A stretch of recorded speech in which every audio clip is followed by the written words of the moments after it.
Buddhāvataṃsaka, the Flower Ornament Sutra, Chapter 5, the Flower Bank World. The Buddhas in the jewels are equal in number to all beings. From their hair pores they emanate phantom forms, celestial beings, world rulers, and so on, including forms of all beings as well as Buddhas. Their magical light beams are as many as all things. In the light they intone the names of all Buddhas. By various means they teach and civilize, accommodating all the various minds everywhere. In each atom of the flower bank world is seen the universe of the elemental cosmos. Jewel lights display Buddhas like masses of clouds. This is the Buddha's freedom in his field. The vast cloud of his vows extends throughout the cosmos, edifying all beings throughout all time.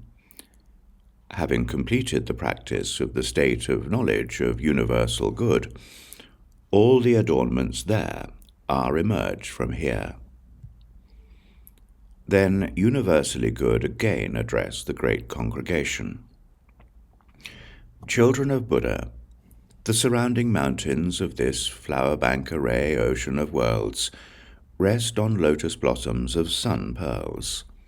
Their mass is made of sandalwood crystals, their peaks of majestic diamonds. Their curves are made of precious stones of exquisite fragrance. They are composed of fiery diamonds. Rivers of all perfumes flow between them.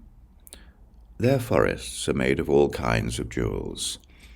They are covered with beautiful flowers and fragrant herbs, and studded with bright pearls. Nets of precious stones are draped all round. There are as many such beautiful adornments as there are atoms in an ocean of worlds. Then, to recapitulate, universally good, the enlightening being, receiving spiritual power from the Buddha, looked over the 10 directions and said in verse, "The great ocean of worlds has no bounds. Its circumference of jewels is pure and multicolored. All the adornments it has are of rare beauty. This comes from the spiritual power of the Buddha. Rings of jewels, rings of exquisite incense, as well as rings of pearls and lamp flames. Various beautiful treasures adorn it, whereon rest a pure ring of mountains."